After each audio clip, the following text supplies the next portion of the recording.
كل نفس ذائقة الموت. Over the centuries, billions of people have walked across the surface of this earth. No two people are the same, each experiencing life in their own unique way. Their background, their families, their ambitions, and their futures all remain unique to each individual. However, one thing we share in common: each one of us one day will taste death. Death is inevitable. Everything bar the Lord himself will perish. Death can be seen all around us, from the withering of leaves in the autumn to the decomposition of food. Everything in this world must come to an end. Despite knowing this, death is often a topic we avoid. We falsely draw comfort, associating death with the elderly, but in reality, none of us know when our time will come.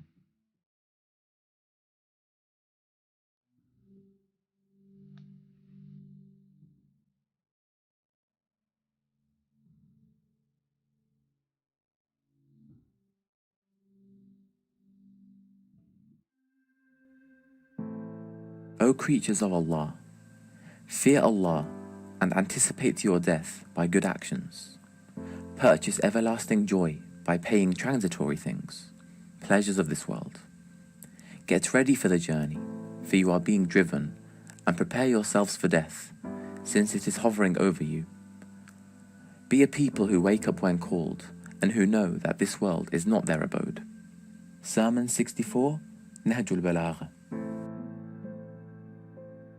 The days and nights are taking us closer and closer. That feeling should be there. The dua that we have, Ya Allah, make me rise from this world of deception and direct my attention to the world of eternity. Because this world is very temporary, is very transient. It deceives us. In the sense, why we call it the world of deception? Because we think that everything is going to go on forever. If we have that feeling, if we bring it upon ourselves, and that needs help from Allah subhanahu wa ta'ala. Imam Ali alayhi salam says, if a man will see how quickly his death is approaching, he will abhor ambitions and will give up admiring the world. Plus is ignorant. You know, Imam Amir al-Mu'mineen would clearly say, "An-nas a'da ma jahilu." They're the enemies of that which they're ignorant of. So when they're ignorant of death, they don't know about death, you find they've taken a backward stance. You know, death will never get me. And I don't know what about it. I don't want to know anything about it. And on top of that, I have that fear in me. وجاءت سكرة الموت بالحق ذلك ما كنت منه تحيد. To ensure we live as true believers, ready to meet our Lord at any point, we must remind ourselves of death, keeping it within our consciousness. It is narrated that during his imprisonment, Imam al-Hadi alayhi salam had a grave dug and ready by the side of his prayer mat. The Imam explained, in order to remember my end, I keep the grave before my eyes. Death is simply a continuation of life, but in a different form. Those who are obedient to Allah, leading a virtuous life, would welcome the chance of leaving this temporary world to live in eternal bliss in the proximity of Allah subhanahu wa ta'ala. The Holy Prophet sallallahu alaihi wasallam said, "You have not been created to perish, but to remain forever. Only you transfer from one home to another, and the souls are strangers on earth and are in the bodies like prisoners." Death can be analyzed from two aspects. One, through the soul as it begins its journey into the afterlife, or secondly, from the perspective of those still alive as they prepare the deceased to enter the grave.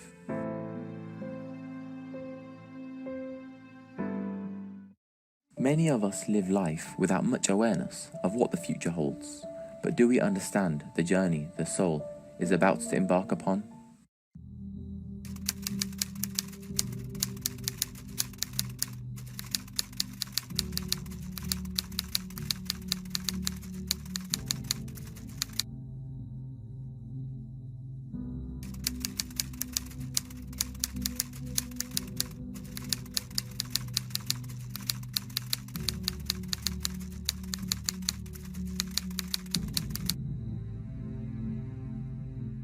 while we are still in this world, while the body is still functioning, while the soul is still managing the body, because it's the soul which manages the body, then it's possible that the door to the other world is open, the angels are seen.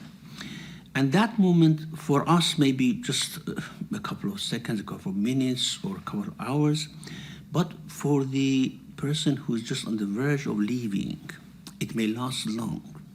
They may experience many things that we do not understand. That may be very pleasant, and maybe not very pleasant, maybe on the contrary, quite unpleasant actually, depending on how people is attached to this world.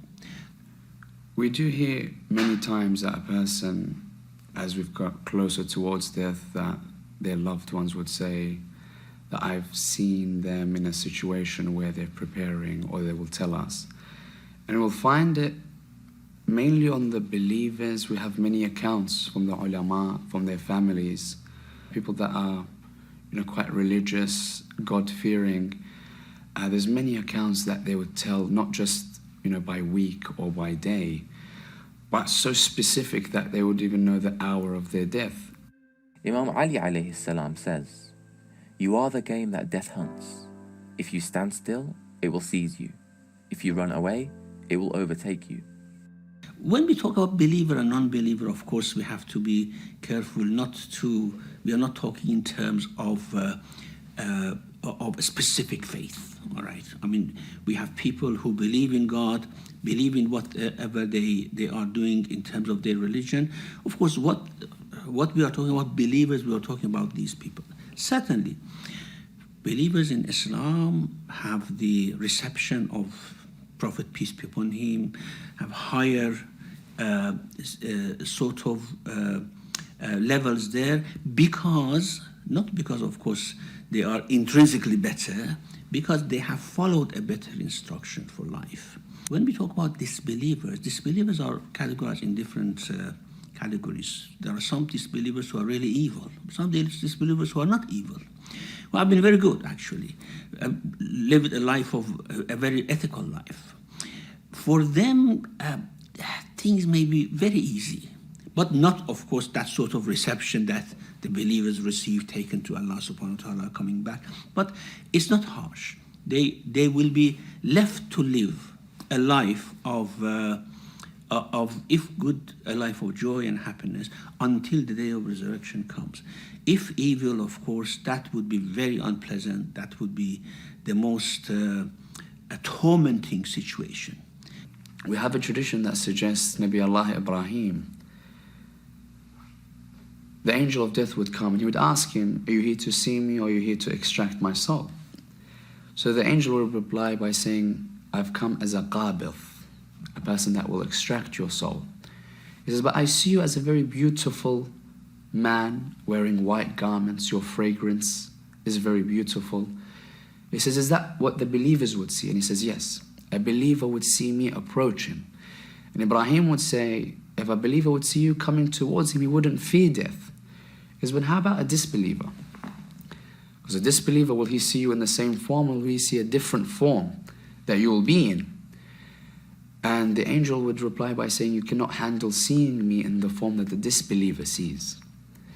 And Ibrahim would turn to him and say, "Can you show me what the disbeliever would see?" And he says, "You can't handle it." He says, "No, but I'd like to see, to increase my certainty."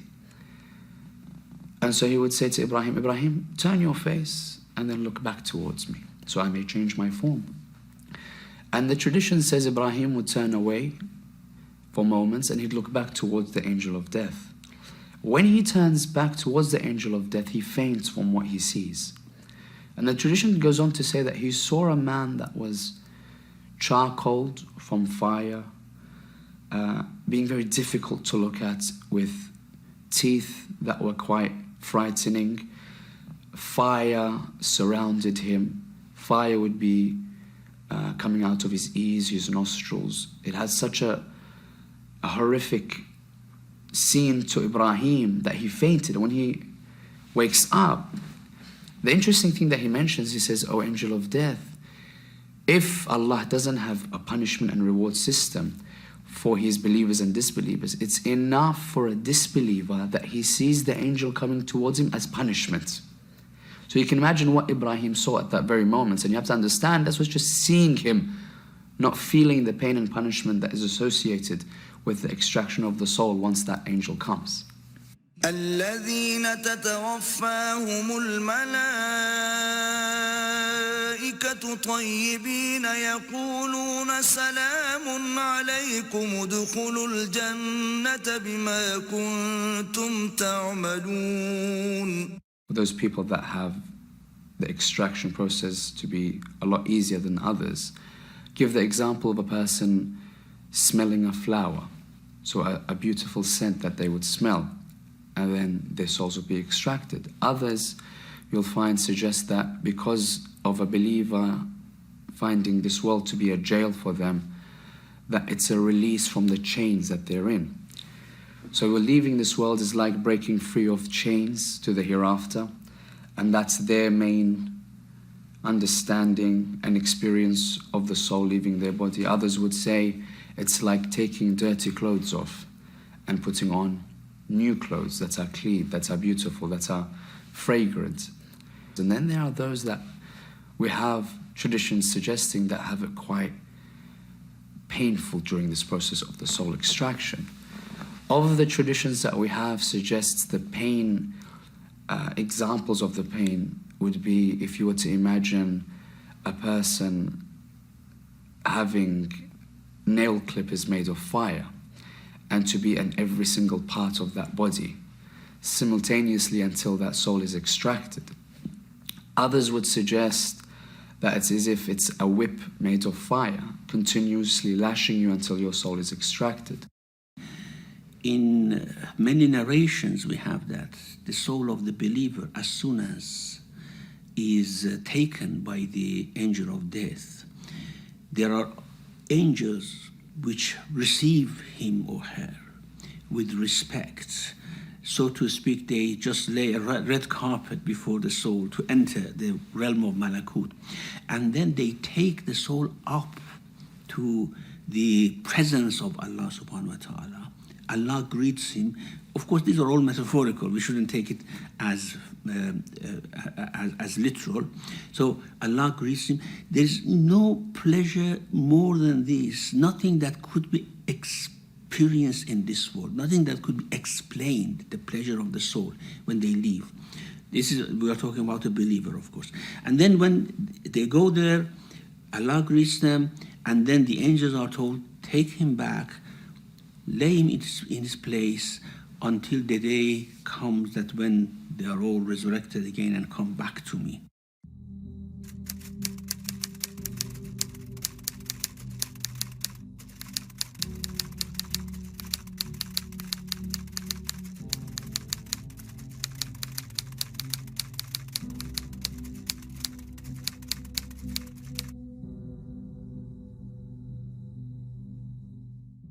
So amongst the hardest moments in a person's life after the soul is extracted is when they're put into the grave.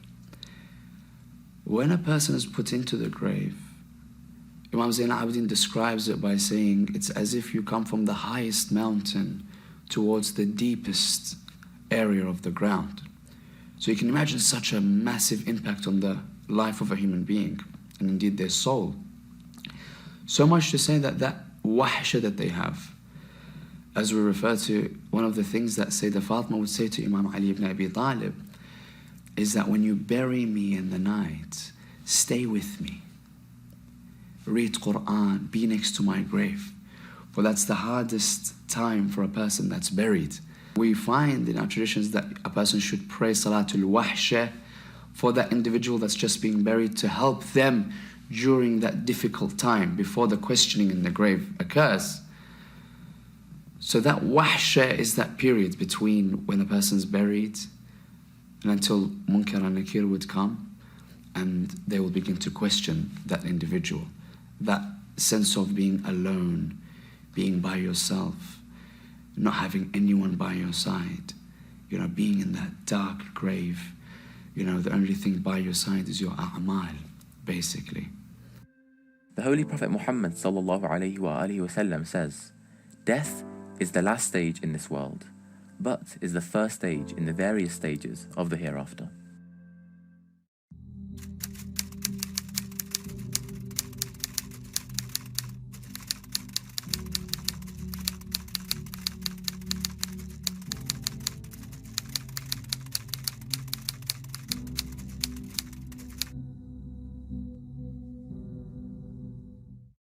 So every individual will go through the questioning process, and we have in our traditions that the angels that are associated with the questioning are by the names of Munkar and Nakir.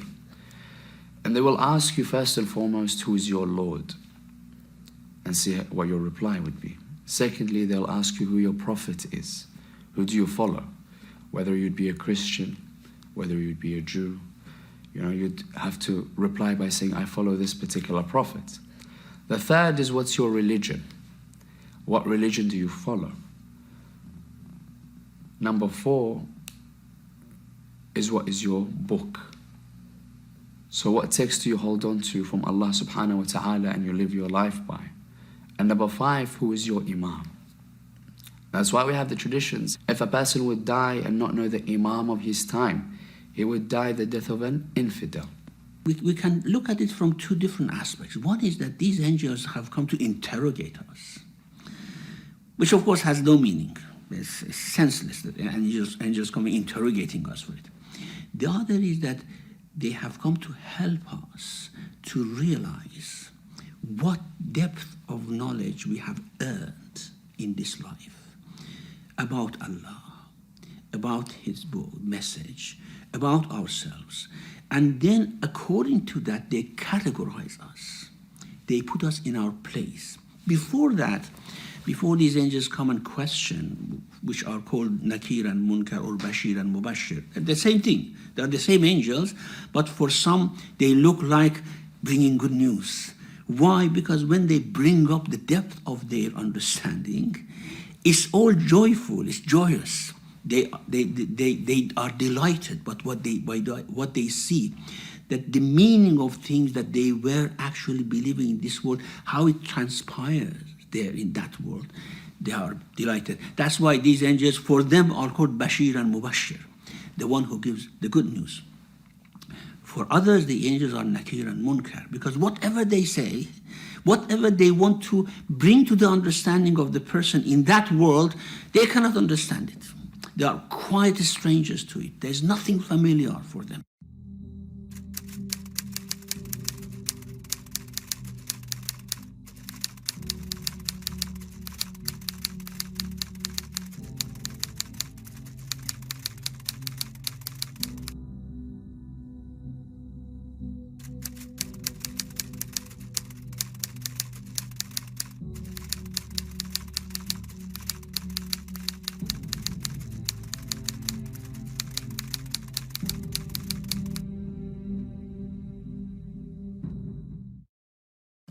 The reality of these questions in the grave is how much you've applied these questions within your life.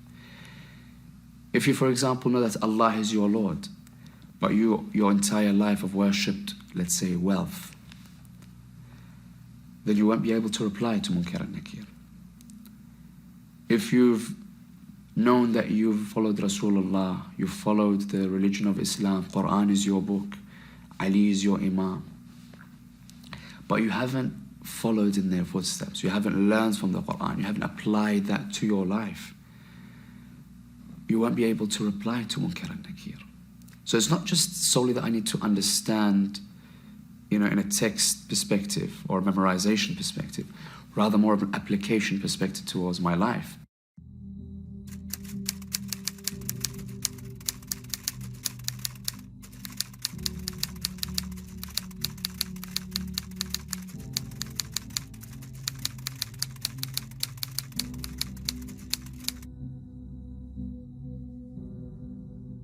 Before that those angels come, we are told that there's another angel, which is Fattan al-Qubur, the examiner of the graves.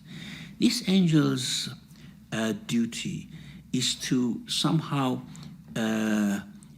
activate the spiritual memory. Because when the soul leaves, we live in another body, which is a spiritual body. And that, there's no brain, the brain is dead. This angel comes and activates it fully. It says that, write whatever you have done in your life, whatever it means. Of course, there's no pen and paper there. So the soul says, I cannot remember all of it. He says, I make you remember, and activate something which everything that we have done in this world becomes so vivid in front of our eyes, okay? And then those two angels come to somehow analyze that, examine it, and place us where we have to be.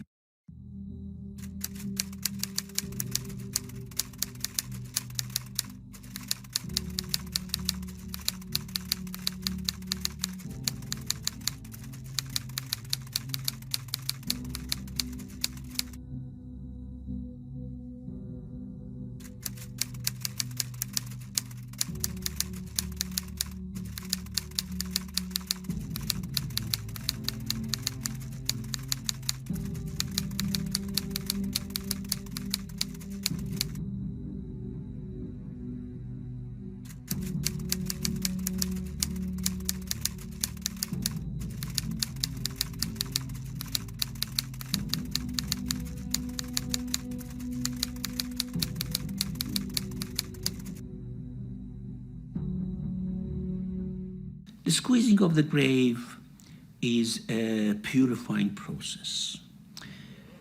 You know, before we are actually on the verge of destruction in hell, because that's destruction, Allah has put many, many stages in which we are filtered so that we do not reach that stage of destruction. And there are stages of purification. When we want to enter barzakh, of course, we should have a good life. A good life cannot accompany evil. Both the believers and non-believers, they have certain evil in them. Now, even very good believers may have certain evil in them. That squeezing of the grave, which of course is not physical, it is the soul which experiences it, not the body. Interestingly, someone asks the Imam alayhi salam that, what about those who are crucified on the palm trees, for example, and they are not buried for a long time? What about squeezing of the grave? The Imam said the air would squeeze them. That means that it's not something physical, okay? There are certain evil in us which Allah wants to somehow squeeze it out of us before we enter properly.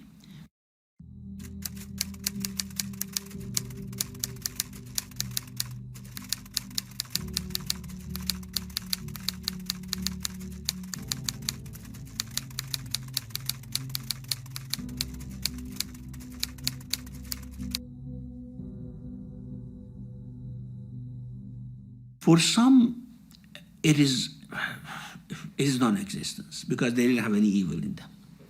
For some, it may be very hard because the amount of evil in them is great. By evil, I mean, for example, a person may be quick-tempered. A person may be abusive in language. A person may be careless about their children, for example. Or children may be careless about their parents. Now, these type of evils which are in people should be squeezed out. And that's the squeezing of the grave. The example which is always cited here is the example of Sa'd ibn Mu'adh. Sa'd ibn Mu'adh, a great companion of the Prophet, the one who spread Islam in Medina before Prophet entering in Medina. We know that Medina were all a city which was converted to Islam completely before the entrance of the Prophet, peace be on him. And Sa'd ibn Mu'adh was one of those people who were influential. He was the head of the Aus tribe and converted the whole Aus into Islam. And he was, of course, injured in Battle of Ahzab and was martyred. On his martyrdom, on his burial, Prophet came out barefooted. He gave him his own dress to be used as the shroud. He prayed for him long and went into his grave. Everyone said, wow, what nice for Sa'd ibn Mu'az. How lucky he is, what Prophet did to him. Prophets do not rush in judgment. He is now squeezed in a grave to an extent that you cannot imagine. His brain is coming out of his nose. And they said, how is it possible? He said, because he was quick-tempered with his family. He didn't treat them well. So, despite being a very great Muslim, very good companion, that evil, that sort of impurity should come out of him before he's checked into Barzakh.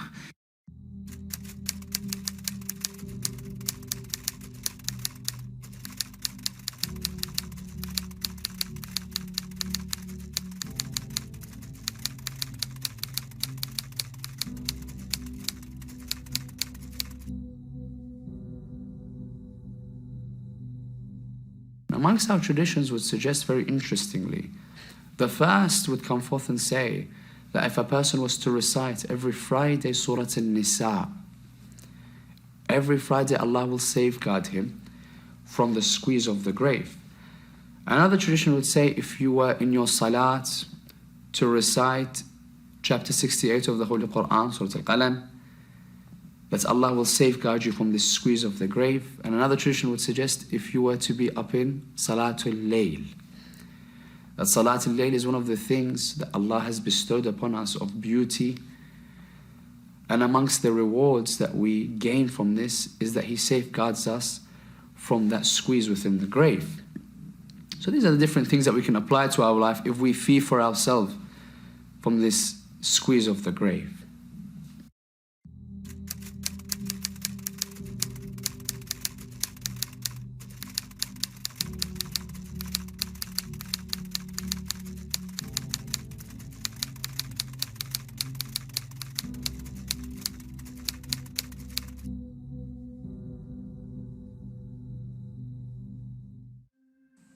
Imam Ja'far as-Sadiq alayhi salam said, the purgatory or barzakh of the grave is the reward and the punishment between the world and the hereafter.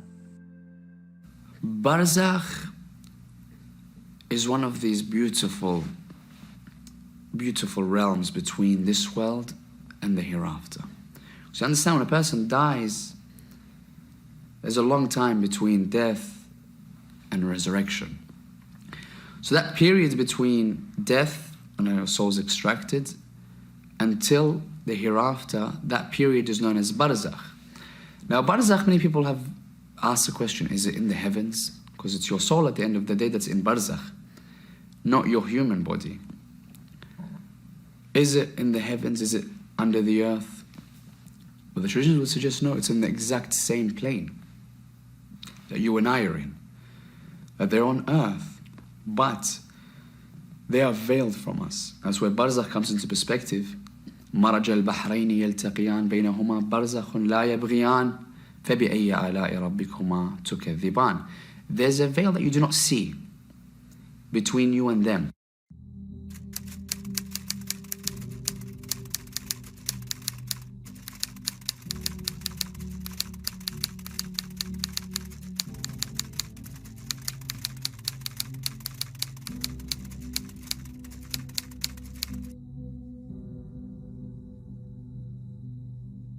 When we go to Barzakh, our life is upgraded. We upgrade to something much higher. Both those who are good and who are bad, we all upgrade. However, of course, when we upgrade, the pain upgrades, the pleasure upgrades, the emotions upgrade, everything upgrades. So we live their life as it's explained in the words of A'imma alayhimus salam that they live in bodies like these bodies. They eat, they drink, they visit each other, they go places. Depending on what sort of level they are in barzakh, they enjoy restriction or freedom. They enjoy pain, they experience pain or enjoy pleasure. So depending on the person. Now in that realm, there are different areas. There's a paradise of barzakh. There's a hell of barzakh. Some people, those who are really pure, purely pure, they enter the paradise of barzakh. They live there.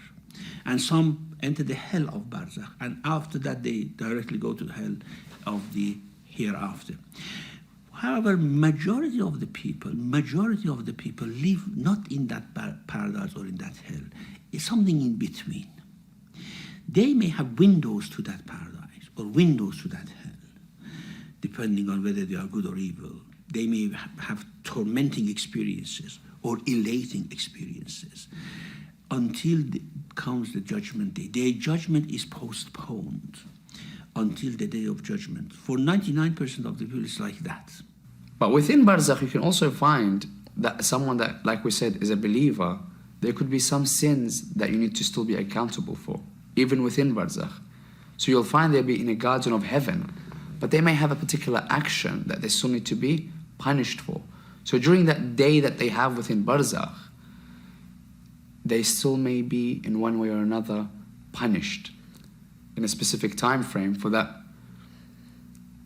sin that they've sinned, let's say, or that amal that they've transgressed against Allah subhanahu wa ta'ala.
Sometimes souls want to pass a message to this world to a close relative, like their children. They cannot come and communicate with them directly. They go to a far relative, for example, or a friend to pass the message because that soul is more prepared to be connected with rather than the other souls.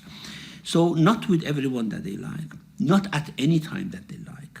We have in narration that souls are given permission to come and look at their families, for example, how they are faring, what they are doing.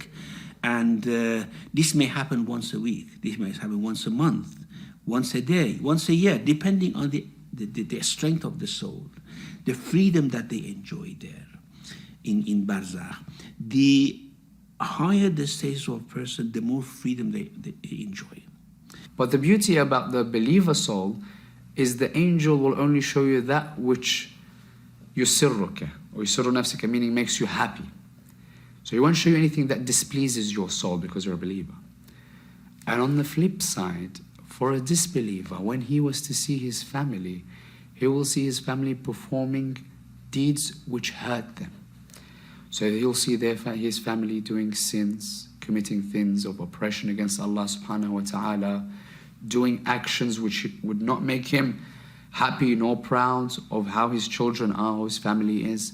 So hurting them and punishing that soul even further.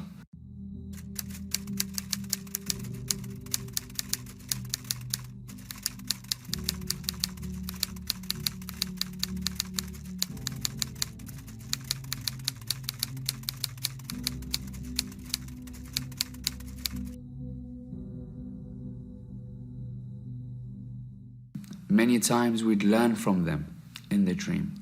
Many instances we'd know if they're in trouble, if they need a particular act to be performed, for a punishment to be raised from them within barzakh. If they have anything owing, they usually come and tell us, can you please do this for us in order for this punishment to be lifted? So in the world of alam al-ru'ya, The world of the dream is one that you can have contact. It is of the utmost importance that we educate ourselves and come to terms with the only certainty we have in this life, death. As we pass through the various stages in our lives, facing different obstacles and challenges, keeping perspective of our ultimate reality should focus our efforts and guide us to make the right decisions for both this life and the hereafter. But before our soul can embark on this great journey, the body of the deceased must first go through a journey of its own. The family members and the community come together to prepare the body in its final attire before being lowered into the ground. Reports indicate that the soul lingers around its body, still feeling an emotional connection to it, watching their family mourn, watching as they are washed and shrouded, watching their body be carried to the cemetery with an immense feeling of sensitivity and often fear. It is advised that when handling the body of a deceased, to be gentle and kind, as the soul feels every touch and every movement. We met with the team of volunteers for the funeral services at Haydari Islamic Center to guide us through the steps they take when they receive a body. Shabazz Khan, the team's youngest volunteer, offered to act as the body to perform a demonstration of the Islamic rituals required when someone passes away. It is not often someone will experience the funeral rituals firsthand before their passing. Most of us will experience this when our time is up and it is our body lying on the table, as our soul will watch from above. So we were intrigued to find out what impact this experience had on Shabazz. Being in that position, it was weird, to say the least, but at the same time enjoyable. You'd think, what are the things that mattered to me? What parts of my life was I proud of? What parts of my life am I not proud of? It's your preparation to meet Allah and hopefully meet the Ahlul Bayt. And for me, it was like like a shower you have before graduation. You want to get ready for that. That's how I see death.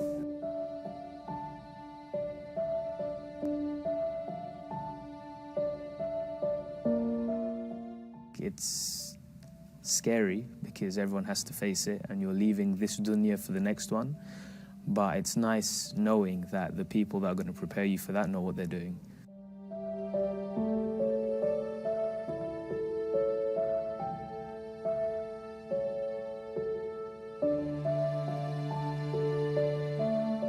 Previously to joining this ghusl kafan committee, I was fairly scared of dead bodies, and even if it was my relative, someone from my family passed away, and I was scared to be near the dead body. Once I started becoming accustomed to dealing with this, it really changes your outlook on life. You stop fearing death. You start realizing how much of a certainty death is. And once you realize how much of a certainty death is, the less scared of it you become. A lot of people will try and push it away and think, oh, you know what, it's not going to happen to me. We've had children through to elders come through for many, many different reasons. Doing the ghusl and kafan for them adds that extra sense of, it could be me next. It could definitely be me next. And you come to the realization of that. And it helps you become a better person when you come to realize it could be you next. Because, like people might tell you in the madrasa when you're growing up, pray every namaz like it's your last namaz. That kicks in because like I said, no one knows who's next. That's God's will. Could be me, could be you, could be anyone, could be anyone. The more firm you realize that through helping out and through being part of the ghusl kafan committees in your mosques or helping out with this process, the more firm I think it helps you be on your religion.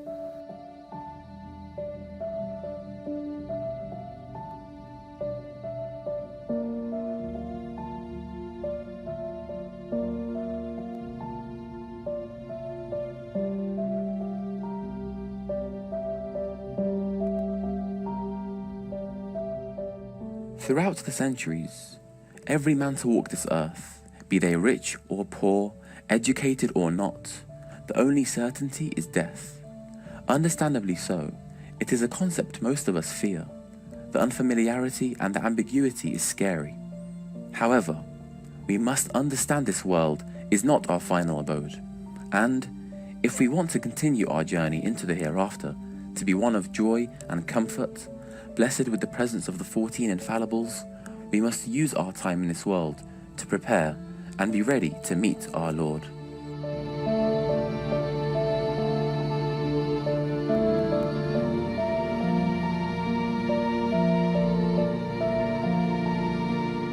Imam Zain al-Abidin shows us, Dua Abu Hamza al-Thumali. He tells us about, this is a place where it's uncertain, lonely, new. A place of wahsha, loneliness. A place where you don't know, it's a different scale of what we know in this world, what governs this world, the laws that govern this world is different to the laws that govern, the grave, the barzakh.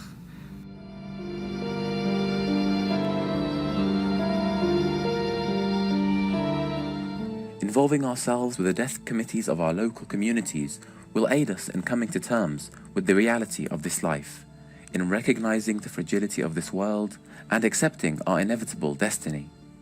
Through this, every action, every decision we make will consider how truly beneficial is this to me.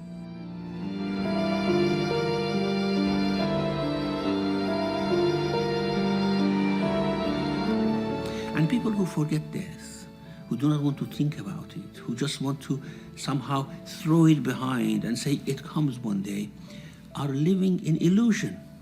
They are actually forgetting the most real, the most definitive factor in our lives. But that doesn't mean that we shouldn't live properly, we shouldn't live rationally. It's just a feeling which gives us reality of the world rather than illusion in the world. الله أكبر أشهد أن لا إله إلا الله وحده لا شريك له إلها فردا صمدا. And Imam al-Baqir says one of these days that you should remember is the day of your death. موتوا قبل أن تموتوا. You should die before you die. And that's the thing we need to take from this tradition, because if we were knowingly going to die in an hour, we would make sure our whole life changes very dramatically. So when we know we're going to die in an hour, we change those things. The Imam says if you were to change those things and you know, why don't you change them now? If you've transgressed, repent. If you know you have things owing, go and return them. If you have salat, siyam, zakat, make sure you perform them. Die before you die in the instance that prepare for death. And that's all we can do before Malik al-Maut would come. Keeping it in the forefront of our minds and learning more about death will not only make the concept less unknown and scary, but we will also begin to better understand how performing certain actions will assist us in the hereafter. So in our traditions, we find that the angel of death circulates the world 5 times every night. So you'll find the angel of death is on top of your house 5 times every night, waiting from Allah to say, is this the day that I extract this soul or isn't it? And that should really make us wake up to the fact that death is lingering near us, and that we need to make a change within our lives towards the better so we can seek their rewards in the hereafter, inshallah.